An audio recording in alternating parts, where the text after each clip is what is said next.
Hi there. I hope you're enjoying the story, or the book rather. And we're going on to chapter 24. 23 I've put out there today on the 13th of December. It's a lucky day, 13, because it becomes a 4. And that means stability and productivity, and 13 means fellowship in the I Ching. So I think that relates to their friendship as well. So it's quite important. As we put our coats on to leave, Manon says, "Wait," and uh, takes the sugar water bowl full of money to the kitchen counter. She fumbles around under the sink and manages to find an old tea flask. She pours the water into it, the $100 bills sweeping along like twigs on a river, and seals it in. "Here," she says, giving it to me. "Sleep with this under you. The bind is to stop him from harming people, and the person he is actively harming is you." I pack it into my school bag, nauseous at the idea of carrying it around. It feels too personal, too intimate, like holding a vial of blood. Sipping my bag back up, I glimpsed my school books and suddenly remember something. "There's something else you should know, too," I say. "Our school has gone weird, not just with the COBD or the COB stuff, but in other ways." Manon looks at me curiously. "How?" "Like the lessons are backward. They start at the end of the workday, uh, um, at the work their way to the beginning. Nothing in school made sense today. For all of you." Fiona and Lily nodded. "I have not heard of this happening before." She ponders aloud. Then she looks at her mother. I think I will have to stay longer." Nuala looks strange, pleased, and nervous at the same time, of course. "This, well, is it not like the others?" Manon continues. "Or may it just be different because I'm here?" "What usually happens?" Lily asks. "Usually, when the well is drained, a scholar will not find out until a long time later. There will be depressions, both economic and spiritually. That will last a long time. It is like a place falls in on itself, like a soul is gone. Is there a rare It is rare to be somewhere while it is happening." "And what happens when you stop it?" Lily asks. "What then?" "I don't know," Manon replies, then looks at her feet. "I don't think one has ever been stopped."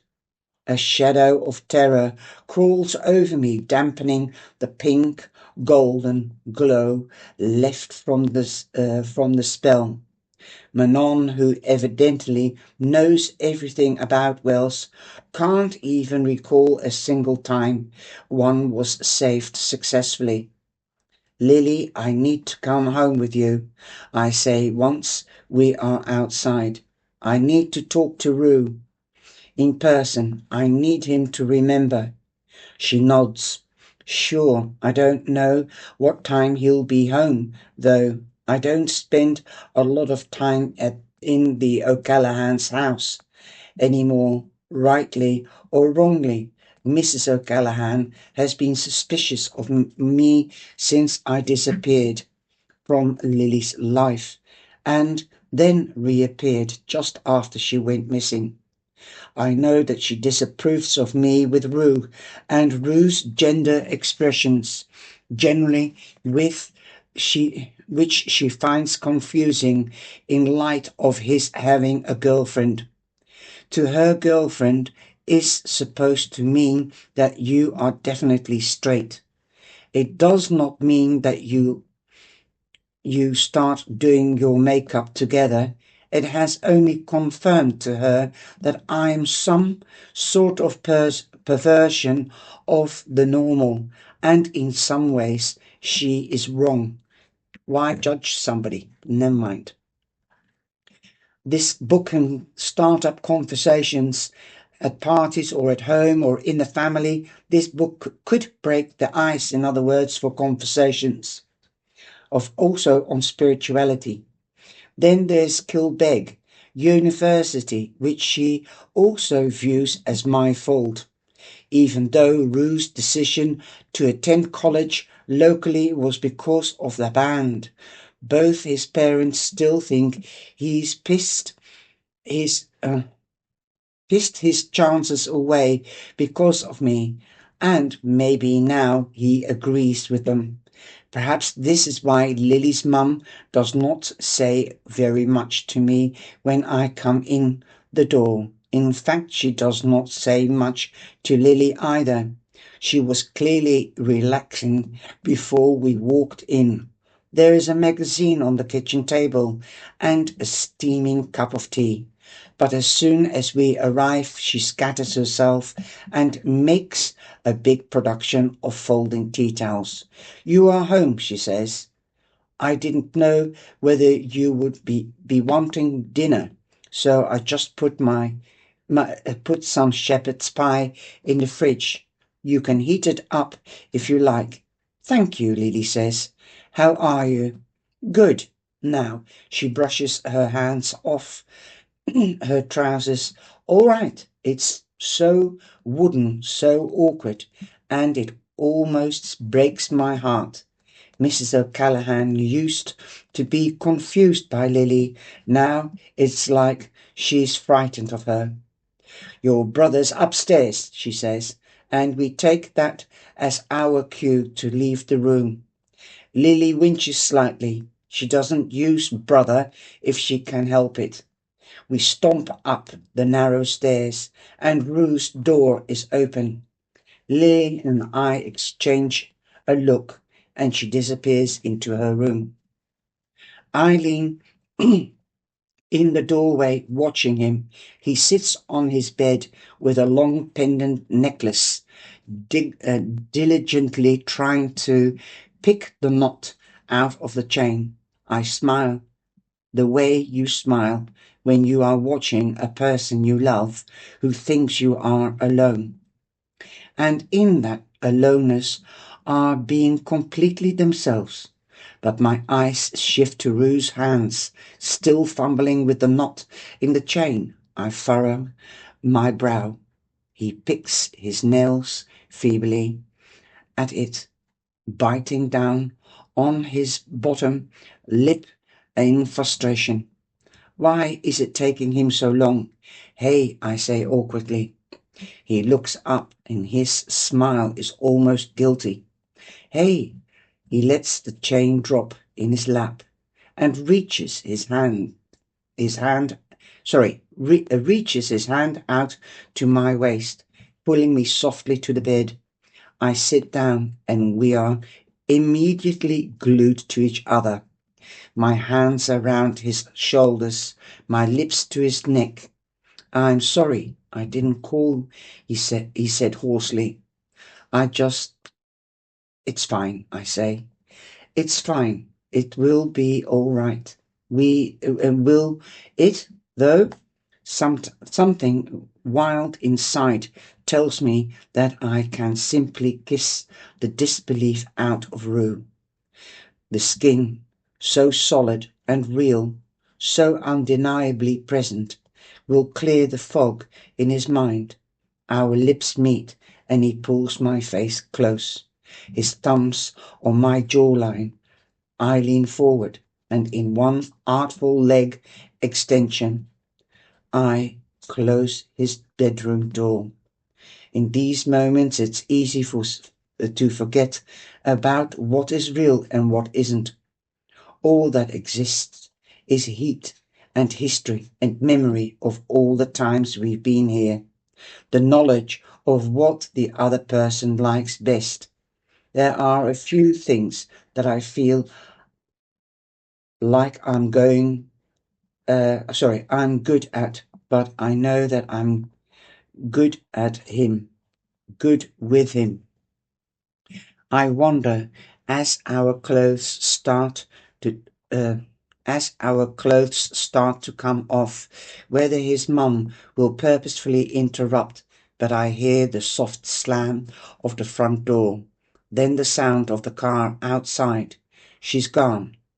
It's just him and me, and Lily across the hall, who wouldn't walk in if her life depended on it. We've been here so many times before, but it feels heightened now, warmer, more delicious. I wonder if it's the glow of Manon's spell that is making my skin dance, or the fear of losing Rue forever. In the moment I don't care, neither, it seems, does he.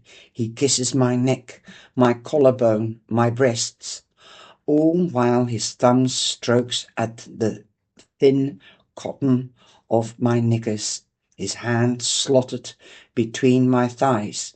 It seems much, and it's not enough. And then I glance over his shoulder, and I see the abandoned silver necklace on the floor, the knots still in the chain, the problem still unsolved. Rue, I say. Hmm? Stop a second. His eyes meet mine, and he stops. Are you okay? Yeah, I say softly, reaching out for him. My fingers stroke his scar, above his stomach and below his sternum, where the knife went in, where he almost killed himself, trying to save me. Rue, tell me how you got this. The mood instantly changes. He looks at me, perplexed, from when I fell on the knife. Rue, I say, as gently as I can, you never fell on the knife. You know that? I know you still know that. He sits up and buries his face in his hands. I can't do this again. I sit up, holding the pillow to my chest, and pick up the chain from the floor. Get the knot out, I say. Try to get the knot out, and I'll talk to you while you do it. He looks like he would rather do anything else, but he does it. He brings the necklace close, rolling the knot gently trying to loosen the chain's hold. At the start of this year, I say gently, when you and I were getting the bus together and we started talking, didn't we? Yes, he replied.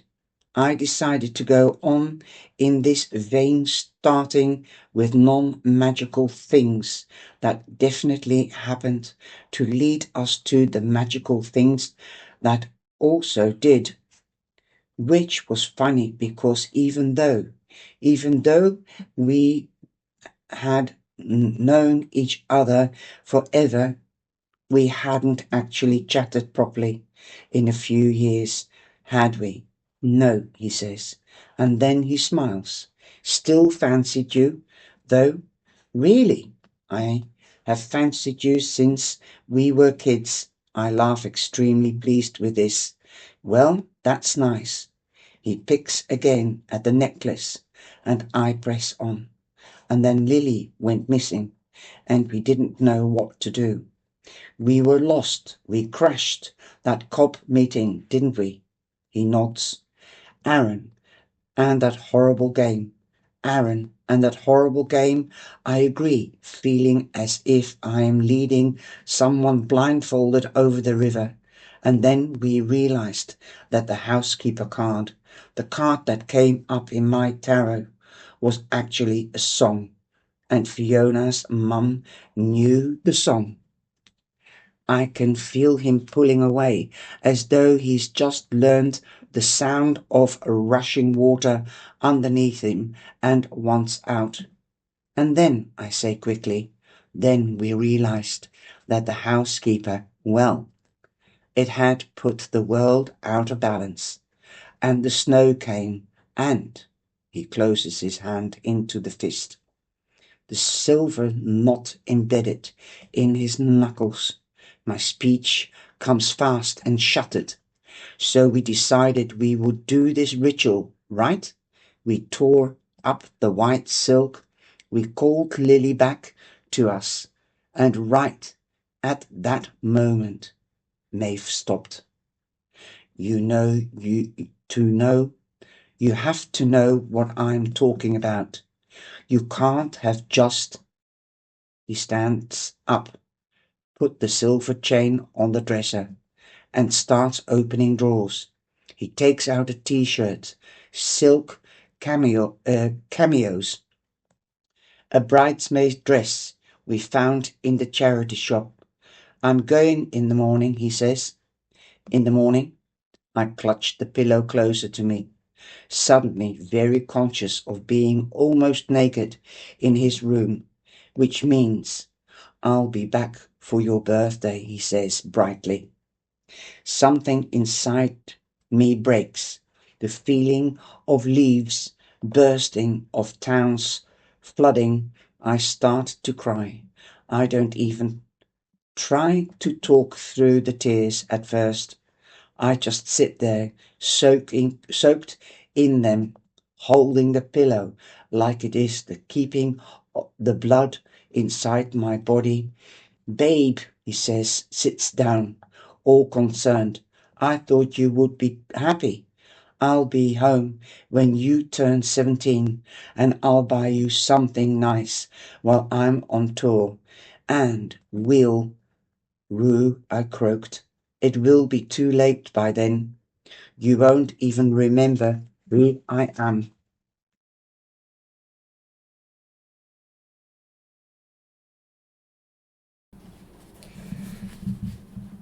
These last 4 weeks unleashed a fresh bout of tears, and I crumble further into myself. He puts his arms around me and starts to rock me back and forth. Maeve, Maeve, Maeve, he whispers, I don't know what to do. Tell me what I can do. Remember, I hiccuped. Just remember. I can't, he soothes. I can't remember what isn't true. They stay, I say, grabbing at him. Stay, don't forget anything else. Rue pulls away from me. His expression turns to horror. He starts to pace the room, his shirt still off, his temper rising. You can't ask me to do that, he says. You can't, Maeve, you can't. I look at him blurrily, still half blind by tears. I just think something terrible will happen if you go. I say desperately, I know you think that I am trying to keep you from being a musician or something, but I swear to God, Rue, that isn't it. I think we are in danger. You, me, all of us. Next year, he replies. Next year you can come on the road with me. Next year we can both be in the KU or KU together. We can even move in together if you want. But this year, Maeve, we always knew that this year would be hard. We go on like this, talking past each other and never to each other. Eventually it is almost 9 o'clock and we are exhausted, bone weary from talking, mouths dry from explaining ourselves. We end up just holding each other in total silence. I start tracing his lip with my finger, pushing down on the berry plumness, wishing that love could be just as simple as loving someone's mouth. And for a few minutes I convince myself it can be. Rue, I say, whispering, sleep over. His eyes widened. What? Really? Are you sure? Yes, I say softly. Maeve, you know I have to leave in the morning. I don't want you to do this and then for you to feel alone. I know, I replied. Don't worry, I know. And to show I'm serious, I move on top of him. I twine my hands in his, kissing and moving against him, until eventually we are lost in one another again, and the subject of magic feels wonderfully far away. Rue gets a condom out of his top drawer, and after a few moments of awkwardness and figuring out which way it goes on, he's inside me. It hurts. Of course it does. I bite down on my lip and hold him close, and then the pain is too much. So we stop. He holds me, putting me like a spooked horse, petting me like a spooked horse. I try to make sense of both the pain and the new reality I'm in, the fact of no longer being a virgin. It was only a few seconds, no more than a minute. But I still need to process it. I love you, he whispers, looking half dazed. I love you, I love you, I love you. And we are there again. There, and it feels real this time. Real like how sex supposed to feel. Real like I know magic is. There is an instant when we lock eyes and we feel so joined together that I'm sure we are the same thing. And I think he remembers it all. His gift, the ritual, everything. I'm so sure of it that when it's all finished, I think that Rue is back. What time are you going tomorrow? I asked. My insides are aching and my legs are tender, and for some reason I think his answer will be, I'm not going, I'm staying. It's too dangerous for me to leave. I see everything now, everything for how it is, and I can't risk going away. 8 a.m., he answers, and his eyes are so full of love and blankness that I kiss him goodbye. Leave the O'Callaghan house and walk home, trying with the deepest sincerity not to fall apart. And that was the end of chapter 24. I hope you enjoyed it. Will he be back? What will happen to him when he's gone, or to Maeve, or to anyone in the group? Hang on in there, and I'll see you in the next chapter.